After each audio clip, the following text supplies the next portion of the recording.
Hello friends, I am Vidya Patil, Assistant Professor, Department of Mechanical Engineering in Sharad Institute of Technology, Polytechnic, Yadra. Today we are going to our third unit of air compressors and for the subject Power Engineering and Refrigeration. In this session we are going to cover the part of intercooling, working of two-stage compressors with PV diagrams, compressors terminology, efficiency of compressor, and methods of energy saving in air compressor. First we start from intercooling. Due to the compression of air and pressure and temperature of the air at end of compression increases. For a multistaging compressor, if we pass air directly from stage 1 to suction line of stage 2, work required for compression in stage 2 increases. In order to reduce the work of compression for stage 2, air is cooled between two stages, and the device used for that cooling air between two stages is called intercooler. Any cooling medium is used in intercooler to cool the air.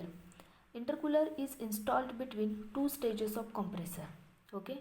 In intercooler, pressure remains constant. Intercooler is a simple heat exchanger. It exchanges the heat of compressed air from the low pressure compressor to the circulating water before the air enters the high pressure compressor. It consists of a number of special metal tubes connected to corrosion resistant plates at both ends. The entire nest of tubes is covered by an outer shell. Okay. The working of this intercooler is the cold water enters the bottom of this intercooler through the water inlet and flows into the tubes.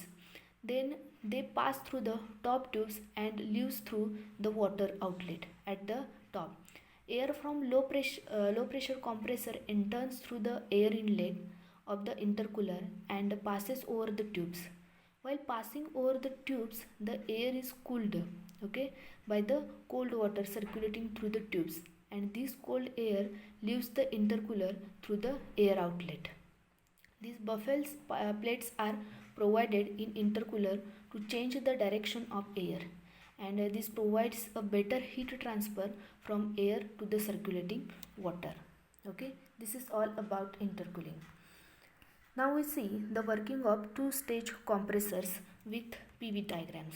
Here in this figure we can see there is a two-stage air compressor.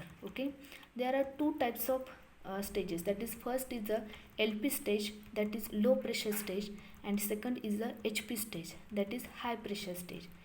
First, what happens, this from low pressure there are intake valves and delivery valves are also available for the both HP and LP stages. Here we can see first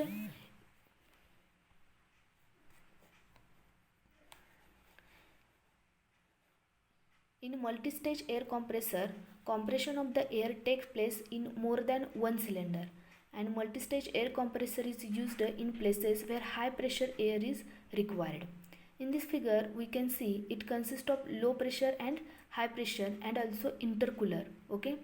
Both pistons are driven by single prime mover through a common shaft. The atmospheric air at a pressure P1 is taken into the low pressure cylinder, is compressed to a high pressure, that is P2, and this pressure is intermediate between intake pressure, that is intake pressure P1, and delivery pressure P3. Hence this is known as an intermediate pressure. The air from the low pressure cylinder is then passed into an intercooler, and in the intercooler the air is cooled at constant pressure by circulating cold water, and the cooled air from the intercooler is then taken into the high pressure cylinder. In the high pressure cylinder, air is further compressed to final delivery pressure P3 and supplied to the air reservoir tank. The main advantages, now if we see here the indicator diagram for LP and HP stages. Here we can see in first figure, that is indicator diagram for LP stage, the P1 and P2, these are the two pressure. P1 is the suction pressure and P2 is the delivery pressure, and 1 to 2, that is PV raised to n is equal to constant. Here air is sucked at atmospheric pressure in LP cylinder at P1 and during suction stroke, and then it is compressed polytropically along 1 to 2 dash. From condition 2 dash is delivered to an intercooler where heat from the air is rejected by cooling water at constant pressure P2. If air is cooled to intake temperature of LP is called perfect cooling, and this cooled air is admitted into high pressure cylinder. In HP stage, it is compressed polytropically along curve 2 to 3 and to pressure P3, and then delivered to reservoir at constant pressure P3. Okay, and if we combine this diagram A and B for LP and HP, we got this third diagram. In this third diagram, we see this combined of LP cylinder and HP cylinder, and 1 to 2 dash, these are the PV raised to n is equal to constant, and again 2 to 3, that is again PV raised to n is equal to constant, and in middle there is a intercooler pressure P2. Now we see the intercooling. In intercooling, there are perfect intercooling and imperfect intercooling. If intercooler cools hot compressed air to the suction temperature of stage 1, then intercooling is called perfect intercooling. And if the intercooler cools the hot compressed air at temperature higher than the suction temperature of stage 1, then intercooling is called as imperfect intercooling. We have noted in multi-stage compression, minimum work required or maximum efficiency can be achieved only if perfect intercooling is done with ideal intercooler pressure. Okay, in this figure we see here 1 to 3 dash, 1 3 dash P3 P1 is the single stage compression with law PV raised to n is equal to constant, and in diagram for LP stage 1 2 dash P2 P1 for HP stage diagram 2 3 P3 P2. Therefore the shaded area 2 2 dash 3 dash and 3 is a saving in work with two stage compressor with perfect intercooling. When cooling is perfect, when point 2 will be lie on isothermal curve, that is T1 is equal to T2 as shown in figure. If the point 2 lies in between the two curves, that is polytropic and isothermal, then it is imperfect cooling.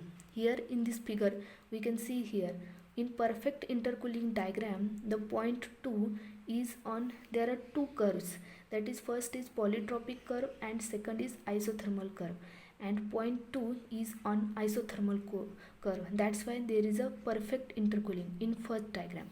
But in second diagram, in point 2 is in between the polytropic curve and isothermal curve. That's why this is imperfect intercooling. Now we see the notations which we used for work, net work done. First, let P1 is equal to intake pressure in Newton per meter square or Pascal. V1 is equal to volume at point 1 in meter cube. P2 is equal to pressure at inlet in Newton per meter square or Pascal, and V2 is equal to volume at point 2 in meter cube, and P2 is the P3 is the delivery pressure in Newton per meter square or Pascal.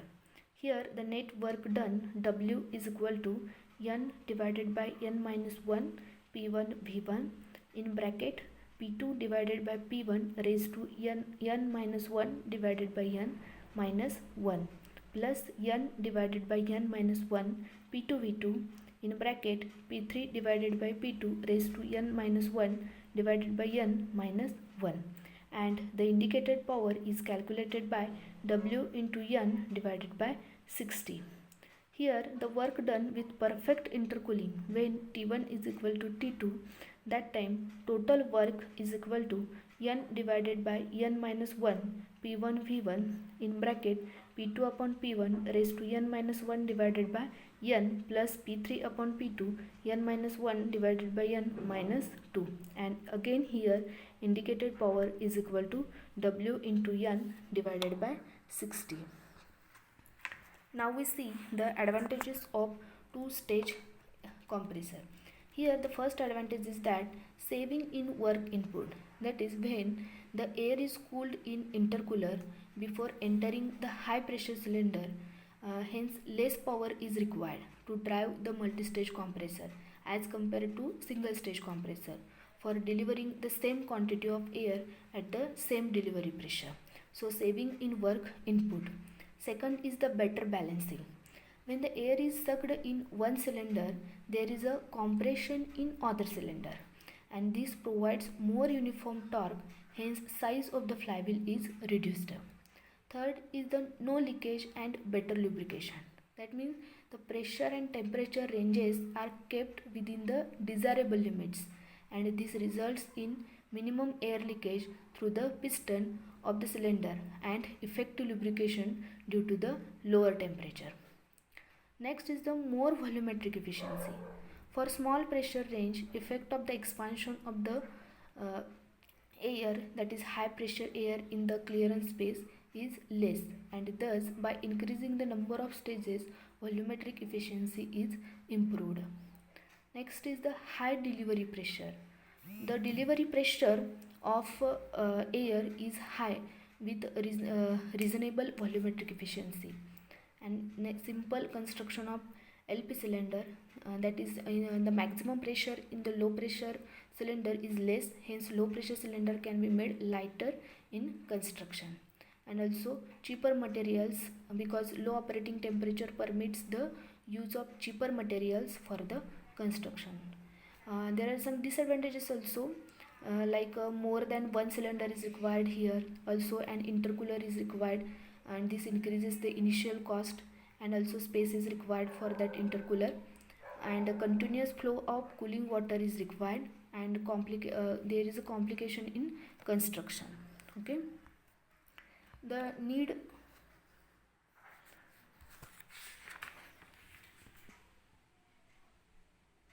Next, now we see the efficiency of the compressor. Here in efficiency of compressor, first the performance of the compressor is measured by calculating the volumetric efficiency and isothermal efficiency and mechanical efficiency of compressor, and the volumetric efficiency is the ratio of the volume of free air delivered per stroke to the volume of the air swept by piston during the stroke when intake conditions are not given, and it is taken as STP conditions. Okay, and volumetric efficiency is the ratio is equal to volume of FAD per stroke divided by volume swept per stroke. Normally volumetric efficiency lies between 70 to 80% depending upon the type of the compressor.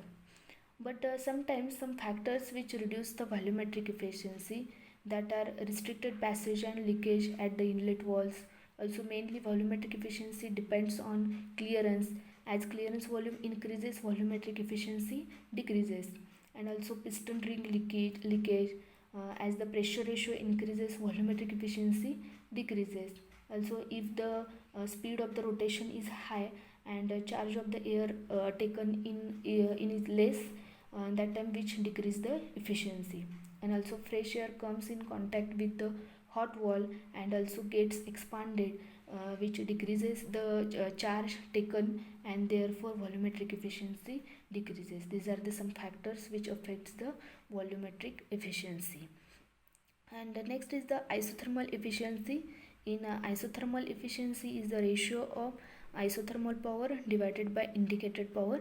Here in this slide we can see the isothermal efficiency is equal to mRT1 log E P2 upon P1 divided by n minus 1 mRT1 P2 upon P1 raised to n minus 1 divided by n minus 1 for the single acting single stage compressor. Here m is the mass of air in kg and r is the gas or air constant. Okay, generally we use only air, so r is the air constant. Here for the two-stage compressor, only change is that there is a ratio of P3 upon P1, and here 2N for the two-stage compressor, and for a three-stage compressor there is a ratio for P4 upon P1 and 3N. Okay. Next is the overall isothermal efficiency of compressor, that is the ratio of isothermal power divided by shaft power, and volumetric efficiency is equal to volume of FAD per stroke divided by volume of swept per stroke. And next is the mechanical efficiency. Here is the ratio of indicated power divided by shaft power. Here indicated power is also known as air power, and it is the power obtained from the actual indicator diagram taken during a test on the compressor. And shaft power is the power required to drive the compressor, or is power delivered to the shaft of the compressor, that is mechanical efficiency. Now there are the methods of energy saving in air compressor. First method is spraying cold water into cylinder during compression. Before that, first we know in practice it is not possible to achieve isothermal compression, because isothermal processes which requires very slow movement of piston, but speed of the compressor is very high. Therefore it is not possible to achieve isothermal compression process in actual practice, and therefore to reduce the work required to compression, these methods are used. And the first method is spraying cold water into cylinder during compression. And here the drawback of this method is that air becomes wet and compressor is required to handle two-phase mixture. Okay. Second is the providing cooling jackets, because after providing the cooling jacket, increase in temperature due to the compression is decreased by this providing cooling jackets. And in multi-staging of compressor, instead of compressing air in single cylinder, compression is carried out in more than one cylinder. Okay, this is the methods of energy saving in air compressor. Okay, in this session we cover two-stage compressor and efficiencies of compressor, also methods of energy saving in air compressor. In next session we are going to start the rotary compressors. Thank you.